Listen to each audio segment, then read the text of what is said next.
Fried chicken and fluffy milk bread, what's not to love? We're making Chicken Katsu Sandos. Let's go.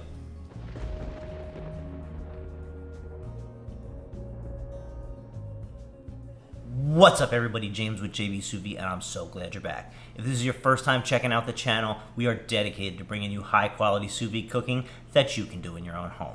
If that sounds like something you'd be interested in, hit that subscribe button down below and click that bell so you get notified every time we drop a new video.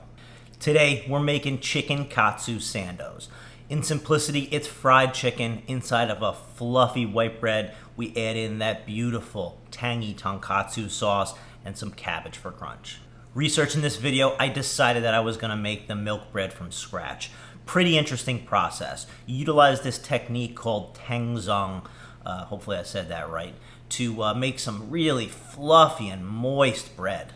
You basically start out by making a starter. It's like this roux of flour, water, and milk, and you move it to this gelatinous state where it kind of holds and absorbs more water. Then you add those later to the dry ingredients, and it just retains that structure and keeps that extra moisture in the bread. So without further ado, let's get into making this fluffy milk bread.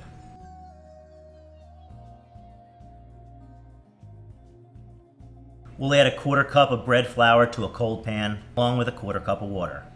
We'll mix that to combine until I forget that I needed to add a 1/3 cup of milk here. Off to a good start. Now I'll mix that until it's combined with no lumps. Like this. We'll now turn on the heat to medium-low, and we're looking for it to start firming up. I kept it moving until it got to this gelatinous state. I'll take it off the heat and then let it cool down to room temperature before using for the next step. Okay, now that we've made our gelatinous flour starter, what we're gonna do is we're gonna move on to the rest of the ingredients. I'm gonna use a stand mixer today. Normally I like to knead my doughs by hand, but today I felt a little lazy. To our stand mixer, we'll add 2½ cups of bread flour, around 1/2 cup of our gelatinous starter, 1/4 cup of white sugar, and 1/2 tablespoon of salt. 1 package of instant dry yeast, 1/2 cup of lukewarm whole milk, and 1 beaten egg. We'll add our dough hook on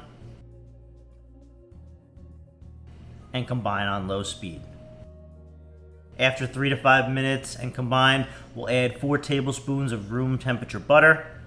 Learn from my mistake here, it really shouldn't be soft, just room temperature. We'll mix on low speed again until all the butter is incorporated and the dough is smooth. About another 8 to 10 minutes.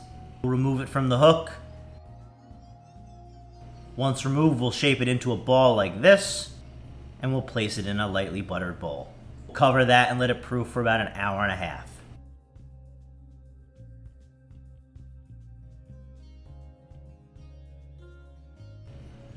Once it's doubled in size, we'll take it out and place it on our workstation. We'll now look to work the dough into a large rectangle. You want to work it so that the width is the same length of the loaf pan, kind of like this. We'll start on one side and begin rolling the dough.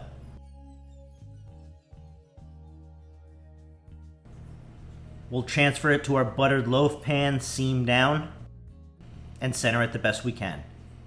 We'll cover that and let it proof for another 40 minutes. The last step before it goes into the oven is to brush on a little milk to the surface of the bread.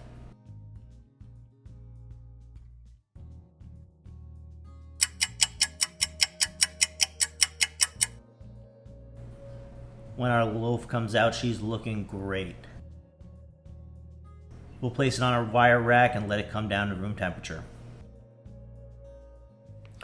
Alright, our bread is done. Let's get into our chicken katsu. I'm going to say something that really isn't that wild, but people might think it's that wild. Chicken thighs are better than chicken breasts, right? We can all agree on that. Thighs are just so much more juicier, and they tend to just hold so much more flavor than a chicken breast. So whenever I have the chance, I'll replace chicken breasts with chicken thighs any day of the week. So let's get into prepping them. There's not much prep you need to do with chicken thighs. I just like to take all the extra fat off the corners. I'll use some kitchen shears here that make it go a lot quicker. And then you'll just repeat that for all your thighs. Once prepared, I just thoroughly salt both sides. Now for this application, I do prefer to use a vacuum sealer for my thighs, but you can certainly use the water displacement method and some Ziplocs. We'll take those thighs over and drop them into the bath.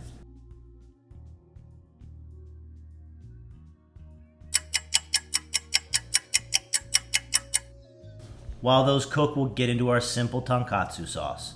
It all starts with a half a cup of ketchup, a tablespoon of sugar, 2 tablespoons of soy sauce, 2 tablespoons of Worcestershire sauce, and mix. A simple but amazing sauce. Alright, our chicken spent its time in the bath. I've taken them out, I've dried them. Now let's prep our breading station. It's just the same traditional 3-station breading that you're used to. In our first bowl, we're going to add a cup of flour and 2 tablespoons of cayenne pepper. Mix that. Into our second bowl, we'll add 2 eggs and a couple dashes of hot sauce. In truth, you could skip the hot sauce. I really didn't think it did anything. And we'll beat those eggs. And to our third bowl, we're going to put a cup of panko breadcrumbs. We'll take our first chicken thigh and coat it in flour. Shake off the excess. And then dip it right into the egg. We're doing the same thing, coating it and shaking off the excess.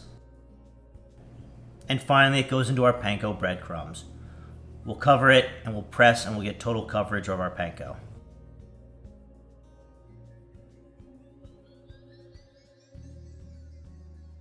Alright, once all of our chicken is coated, I'm going to take it over to a pan where I've got oil heating up. I'm getting that to about 350, or when you put a piece of panko in, it kind of sizzles and comes up to the top.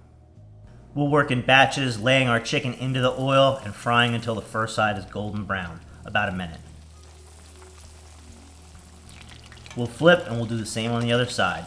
Remember, they're already cooked. We're just looking to get that golden panko color.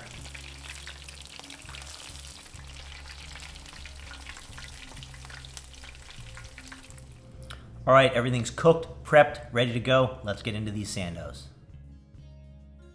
We're going to start by cutting some thick slices of our bread. We want that chicken to fluffy bread ratio right. We're going to cut off the edges, just like we're back in preschool.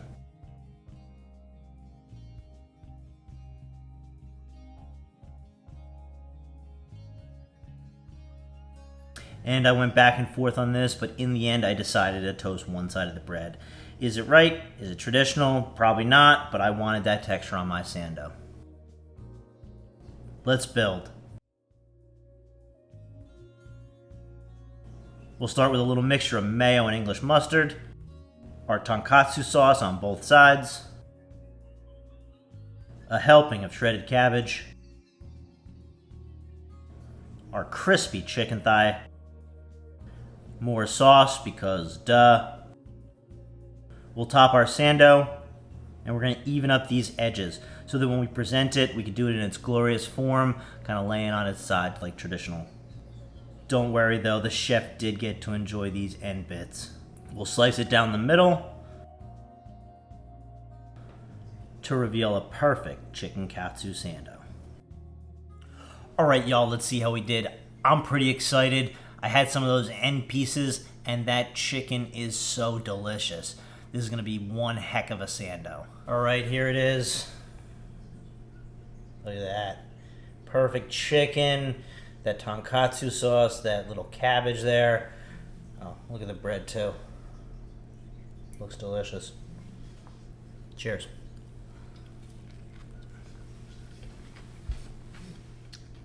That's incredible.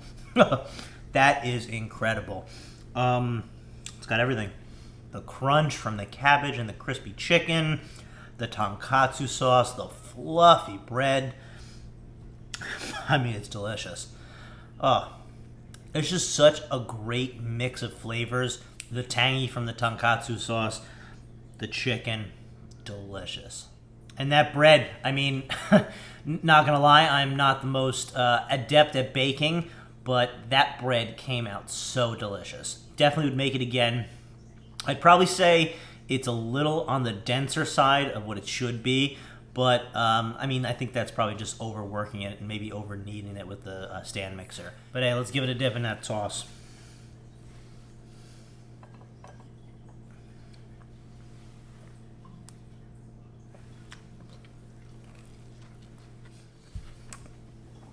Wow, that is good.